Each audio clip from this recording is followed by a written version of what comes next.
തീ അണയ്ക്കാനുള്ള ഊർജ്ജ ശ്രമം അവിടെ പുരോഗമിച്ചുകൊണ്ടിരിക്കുകയാണ്. നിഖിൽ പരമേശ്വരൻ, നിഖിൽ, ഏതെങ്കിലും തരത്തിൽ തീ അണയുന്നില്ല എന്ന് മാത്രമല്ല, തീ കൂടുതൽ മേഖലകളിലേക്ക് ബാധിക്കുകയുമാണ് അല്ലേ?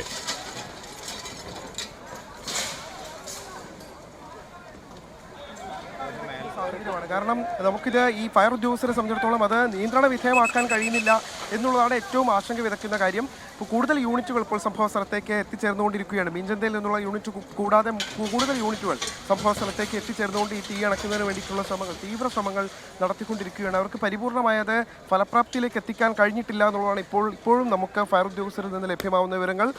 എന്ന് മാത്രമല്ല, ഈ 2ാം നിലയിൽ നിന്ന് തുടങ്ങി 3ാം നിലയിൽ എത്തിയത് 4ാം നിലയിലേക്ക് കൂടി അത് പടർന്നു പിടിക്കുന്ന ഒരു സാഹചര്യം കൂടി ഉണ്ടാകുന്നുണ്ട്. ഇതിൻ്റെ വെഡിങ് സെക്ഷനിലാണ്, അതായത് ജയലക്ഷ്മി സിൽക്സിൻ്റെ തന്നെ വെഡിങ് സെക്ഷനിലാണ് തീപിടുത്തം ആദ്യം തുടങ്ങിയത്. ആ സമയത്ത് തന്നെ അവിടെ കൂടുതൽ ആളുകളുണ്ടായിരുന്നു, വിവാഹത്തിനും മറ്റു വേണ്ടി വസ്ത്രങ്ങൾ എടുക്കാൻ വന്ന ആളുകളുണ്ടായിരുന്നു. അപ്പോൾ കുടുംബത്തോടു കൂടിയാണ് ഇത്തരത്തിലുള്ള കാര്യങ്ങൾക്കൊക്കെ വസ്ത്രങ്ങൾ എടുക്കാൻ ആളുകൾ വരാറ്. അതുകൊണ്ട് തന്നെ ആ സമയത്ത് കൂടുതൽ കുടുംബങ്ങളടക്കം സ്ത്രീകളടക്കമുള്ള ആളുകൾ അവിടെ ഉണ്ടായിരുന്നു. അവരൊക്കെ വളരെ വേഗത്തിൽ തന്നെ, പ്രയാസപ്പെട്ടിട്ടാണെങ്കിലും വളരെ വേഗത്തിൽ തന്നെ താഴേക്ക് എത്തിക്കാൻ കഴിഞ്ഞിട്ടുണ്ട്, സുരക്ഷിതമായി മാറ്റാൻ കഴിഞ്ഞിട്ടുണ്ട്. എന്നിരിക്കെ പോലും ചില ആളുകൾക്ക് ഈ ശ്വാസതടസ്സം ഉണ്ടാവുകയും വളരെ വേഗത്തിൽ അവിടെ നിന്ന് രക്ഷപ്പെടാൻ ശ്രമിക്കുന്നതിനിടയിൽ മറ്റൊരു ശ്വാസതടസ്സം ഉണ്ടാവുകയും അതോടൊപ്പം തന്നെ ഈ ചിലർക്ക് ഓടി രക്ഷപ്പെടുന്നതിനിടെ പൊള്ളലേൽക്കുകയും ചെയ്തിട്ടുണ്ട്. ഇവരെല്ലാം തന്നെ ഇതിനോടകം തന്നെ ആശുപത്രിയിലേക്ക് മാറ്റിയിട്ടുണ്ടെങ്കിലും നമുക്ക് ഈ തീ നിയന്ത്രണ വിധേയമാക്കാൻ കഴിഞ്ഞിട്ടില്ല എന്നുള്ളതാണ് ഏറ്റവും വിഷമകരമായിട്ടുള്ള കാര്യം. ഇപ്പോഴും ദൃശ്യങ്ങളിൽ നമുക്ക് കാണാൻ കഴിയുന്നുണ്ട്, തീ ഇങ്ങനെ കത്തി പടർന്നുകൊണ്ടിരിക്കുകയാണ്. കൂടുതൽ മേഖലകളിലേക്ക് ഇങ്ങനെ പടർന്നുകൊണ്ടിരിക്കുന്ന ഒരു കാഴ്ച കൂടിയാണ് നമുക്ക് കാണാൻ കഴിയുന്നത്. അതുകൊണ്ട് തന്നെ കൂടുതൽ ഫയർഫോഴ്സ് യൂണിറ്റ് ഇവിടേക്ക് എത്തിച്ചേരുകയാണ്. ഇപ്പോൾ ഈ ഫയർഫോഴ്സ് സംഘത്തിൻ്റെ വെള്ളം 2 തവണ തീർന്നു പോകുന്ന സാഹചര്യം ഉണ്ടായി. ഇതേ തുടർന്ന് വളരെ വേഗത്തിൽ മാനാഞ്ചിറയിൽ പോയി അവിടെ നിന്ന് വെള്ളം ഫില്ല് ചെയ്ത് തിരികെ എത്തിച്ചേർന്ന ശേഷമാണ് ഇപ്പോൾ ഫയർഫോഴ്സ് സംഘം തീ അണയ്ക്കാൻ വേണ്ടിയിട്ടുള്ള ഊർജിത ശ്രമങ്ങൾ നടത്തിക്കൊണ്ടിരിക്കുന്നത്. എന്തായാലും നേരത്തെയും 2023 ഇവിടെ ഒരു തീപിടുത്തം ഉണ്ടാകുന്ന സാഹചര്യം ഉണ്ടായിരുന്നു. അന്ന് 2 കാറുകൾ ഇവിടെ ഉണ്ടായിരുന്ന 2 കാറുകൾ കത്തി നശിക്കുന്ന സാഹചര്യം ഉണ്ടായി. ഇപ്പോഴും വീണ്ടും ഒരു തീപിടുത്തം ഉണ്ടായിരിക്കുന്നു. പക്ഷേ അത് അല്പം കൂടി ഗ്രാവിറ്റി ഉള്ളതാണ്. സാധാരണഗതിയിൽ തീപിടുത്തത്തിൻ്റെ ഗ്രാവിറ്റി അല്പം കൂടി കൂടുതലാണ് എന്നുള്ളതാണ് നമുക്ക് മനസ്സിലാക്കാൻ കഴിയുന്നത്. എന്തായാലും കൂടുതൽ ഫയർ യൂണിറ്റുകൾ ഇവിടെ എത്താനുള്ള നിർദ്ദേശം ഇതിനോടകം തന്നെ നൽകിയിട്ടുണ്ട്. കൂടുതൽ ഫയർഫോഴ്സ് യൂണിറ്റ് അവിടേക്ക് എത്തുന്നു, തീ അണയ്ക്കുന്നതിന് വേണ്ടിയിട്ടുള്ള ശ്രമങ്ങൾ നടത്തുന്നു. പരമാവധി ആളുകളെയൊക്കെ അവിടെ നിന്ന് മാറ്റിയിട്ടുണ്ട്. ഇതൊരു വളരെ തിരക്കേറിയ റോഡാണ്, നമുക്ക് റെയിൽവേ സ്റ്റേഷനിലേക്ക് പോകുന്ന ഒരു പാതയുണ്ട്. അങ്ങനെ വളരെ തിരക്കേറിയ ഒരു പാതയാണ്. അതുകൊണ്ട് തന്നെ ആളുകളെ ഇവിടെ നിന്ന് പരമാവധി നീക്കിയിട്ടുണ്ട്. ആളുകളോട് സുരക്ഷിതമായ ഒരിടത്തേക്ക് മാറി നിൽക്കാൻ ഇതിനോടകം തന്നെ ആവശ്യപ്പെട്ടു. അതോടൊപ്പം തന്നെ ഇവിടെ ഉണ്ടായിരുന്ന ആളുകളെയും ഇതിനോടകം തന്നെ മാറ്റിയിട്ടുണ്ട്. അവിടെ ഉണ്ടായിരുന്ന ജീവനക്കാരുണ്ടായിരുന്നു, അവിടുത്തെ കസ്റ്റമേഴ്സ് ഉണ്ടായിരുന്നു. നേരത്തെ സൂചിപ്പിച്ചതുപോലെ തന്നെ വെഡിങ് സെക്ഷനാണിത്. അവിടെ ഉണ്ടായിരുന്ന കസ്റ്റമേഴ്സ് അവരെല്ലാം തന്നെ ഇതിനോടകം തന്നെ സുരക്ഷിതമായി മാറ്റിയിട്ടുമുണ്ട്. കശ്മീർ നിഖിൽ പരമേശ്വരൻ, മനീഷ് ദേവസ്യമാണ് വാർത്തയുടെ വിവരങ്ങൾ നൽകുന്നത്. ജയലക്ഷ്മി സിൽക്സിലാണ് വലിയ തീപിടുത്തമുണ്ടായത്.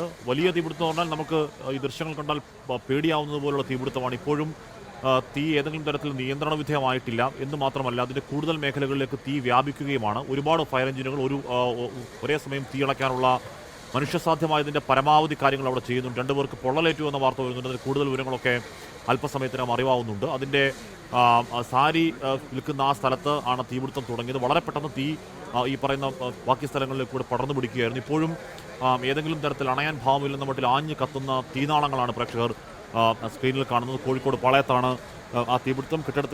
ഈ പറയുന്ന കെട്ടിടത്തിൽ നിന്നും ആൾക്കാരെ ഒഴിപ്പിച്ചിട്ടുണ്ട്. ഫയർഫോഴ്സ് തീ അണയ്ക്കാനുള്ള ഊർജിതമായ ശ്രമങ്ങൾ അവിടെ തുടരുന്നുണ്ട്. കോഴിക്കോട് തീപിടുത്തത്തിൻ്റെ, ജയലക്ഷ്മി സിൽക്സിലുണ്ടായ തീപിടുത്തത്തിൻ്റെ ദൃശ്യങ്ങളാണ് പ്രേക്ഷകർ കാണുന്നത്. പാളയത്താണ് കൂടുതൽ ഫയർ എഞ്ചിനുകൾ അങ്ങോട്ടേക്ക് എത്തുകയാണ്. ഇപ്പോൾ തന്നെ കുറേയധികം ഫയർ എഞ്ചിനുകൾ ഒരേ സമയം തന്നെ വെള്ളം ചീറ്റിക്കൊണ്ട് തീ അണയ്ക്കാനുള്ള ശ്രമങ്ങൾ തുടരുന്നു. പക്ഷേ വെള്ളം ചീറ്റിലൊന്നും എവിടെ എത്തുന്നില്ല എന്ന് നമുക്ക് ദൃശ്യങ്ങളിൽ തന്നെ വ്യക്തമാണ്. തീ അങ്ങനെ പല നിരകളിലേക്ക് ആളി പടർന്ന് കയറി പോകുന്ന ദൃശ്യങ്ങൾ. അനീഷ് ദേവസ്വം കുറിച്ചിരുന്നു. അനീഷ്, ഏതെങ്കിലും തരത്തിൽ തീ നിയന്ത്രണ വിധേയമാകുന്നതിൻ്റെ സൂചന കാണാനുണ്ടോ?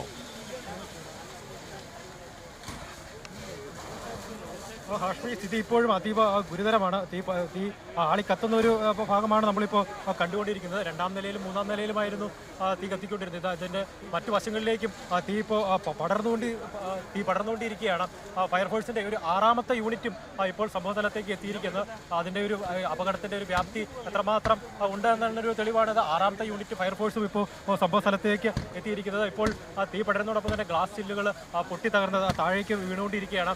പ്രധാനമായും ഈ നമ്മൾ ദൃശ്യങ്ങൾ കാണുന്ന പോലെ ഈ ഒരു ഭാഗത്താണ് ഇപ്പോൾ ഫയർഫോഴ്സ് വെള്ളം തളിച്ച് ഈ തീ കെടുത്താനുള്ള ശ്രമം നടത്തിക്കൊണ്ടിരിക്കുന്നത്. അതിൻ്റെ ഉൾവശത്തേക്കും തീ ആളി പടരുന്നുണ്ട്. ഇപ്പോൾ പ്രധാനമായും ഫയർഫോഴ്സിൻ്റെ ഭാഗത്തുണ്ടാകുന്നത് ഈ ഗ്ലാസുകൾ കല്ലെറിഞ്ഞ് പൊട്ടിച്ചതിന് ശേഷം ആ ഭാഗത്തുകൂടി ജലം ടെക്സ്റ്റൈൽസിൻ്റെ അകത്തേക്ക് കടത്തിവിടാനാണ് ശ്രമിക്കുന്നത്. സംഭവം ഏതായാലും ഈ ഒരു സമരം ഇതുവരെ ഉണ്ടായിട്ടില്ല. ശക്തമായിട്ട് ആളിക്കത്തിക്കൊണ്ടിരിക്കുകയാണ്. മുൻപ് അവിടെ കെട്ടിടത്തിൽ ആൾക്കാരെ ഒഴിപ്പിച്ചിട്ടുള്ളൂ അനീഷ്. അതിനിടെ 2 പേർക്ക് പൊള്ളലേറ്റ വാർത്തയുണ്ട്. അവരെ ആശുപത്രിയിലേക്ക് മാറ്റിയിട്ടുണ്ട്. ഈ കെട്ടിടത്തിനകത്ത് ആൾക്കാരില്ല എന്ന കാര്യം ഉറപ്പല്ലേ? ഹാഷ്മി, അങ്ങനെ വേണം മനസ്സിലാക്കാൻ. നിലവിൽ ഇതിനകത്ത് ഉണ്ടായിരുന്ന കസ്റ്റമേഴ്സിനെയും സ്റ്റാഫുകളെയും ഈ തീ പടർന്ന ഉടൻ തന്നെ വെളിയിലേക്ക് കടത്തി വെളിയിലേക്ക് പുറത്തേക്ക് എത്തിച്ചു എന്നാണ് നമുക്ക് മനസ്സിലാക്കാൻ കഴിയുന്നത്. എന്നാൽ ഇവിടുന്ന് ഒരു അനിഷ്ടം ഇവിടുന്ന് റിപ്പോർട്ട് ചെയ്യുന്നത് ഈ പുക ഉയർന്നപ്പോൾ 2 സ്റ്റാഫുകൾക്ക് ശ്വാസതടസ്സം ഉണ്ടാവുകയും അവരെ ഇവിടുത്തെ മെഡിക്കൽ കോളേജിലേക്ക് മാറ്റിയിട്ടുണ്ടെന്നാണ് നമുക്ക് ലഭിക്കുന്ന വിവരം. നിലവിൽ തീ ശക്തമായി പടർന്നുകൊണ്ടിരിക്കുകയാണ്. ഇവിടെ ചെറിയ രീതിയിലുള്ള ഒരു കാറ്റും കൂടെ ഇവിടെ വീശുന്നതുകൊണ്ട് അതിൻ്റെ അനുസരിച്ച് തീ ആളി കത്തുന്നുണ്ട്. സമീപവാസികളെയും ഈ ടെക്സ്റ്റൈൽസിന് സമീപത്തുള്ള കടകളിലെയും ആളുകളെയും അവിടെയുള്ള എല്ലാവരെയും ഇപ്പം നിലവിൽ പോലീസും ഫയർഫോഴ്സും നാട്ടുകാരും ചേർന്ന് ഒഴിപ്പിക്കുകയാണ്. നിലവിൽ ഇങ്ങോട്ടുള്ള റോഡ് ബ്ലോക്ക് ചെയ്തിരിക്കുകയാണ്.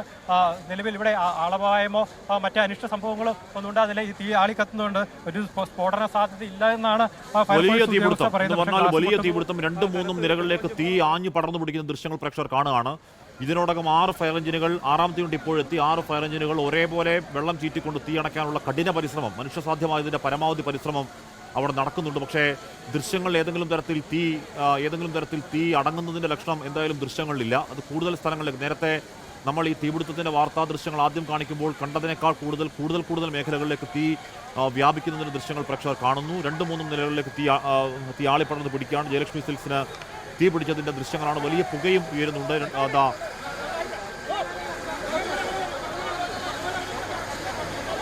ജയലക്ഷ്മി എം ഡി ശ്രീ ഗോവിന്ദ കമ്മത്ത് ചേരുന്നു. ശ്രീ ഗോവിന്ദ കമ്മത്ത്, എങ്ങനെയാണ് ഇത്രയും വലിയൊരു തീപിടുത്തം ഉണ്ടായത് എന്നതിനെപ്പറ്റി എന്തെങ്കിലും ധാരണയുണ്ടോ? അങ്ങനെ കൃത്യമായ ധാരണയില്ല. എങ്ങനെ ഉണ്ടായെന്ന് എനിക്കറിയില്ല. ഷോർട്ട് സർക്യൂട്ട് ആവാം, പക്ഷേ അത് എക്സ്പെർട്സ് നോക്കേണ്ടി വരും. എന്തായാലും വേറെ വഴികൾക്കൊന്നും കാണുന്നില്ല. പക്ഷേ അവിടെ ഫയർഫോഴ്സ് എത്തിയിട്ടുണ്ട്. നല്ല ഫയർഫോഴ്സും പോലീസും നാട്ടുകാരും എല്ലാവരും കൂടി എല്ലാവിധ സഹായങ്ങളും തീ കടത്താനായിട്ട് ശ്രമിക്കുന്നുണ്ട്. എല്ലാവരുടെയും എല്ലാവരും കൂടി ശ്രമിക്കുകയാണ്. ഈ അഗ്നിരക്ഷാ സംവിധാനങ്ങളൊക്കെ കെട്ടിടത്തിന് ആവശ്യമായ അതൊക്കെ അവിടെ ഉണ്ടായിരുന്നതല്ലേ ശ്രീ ഗോവിന്ദ കമ്മത്ത്?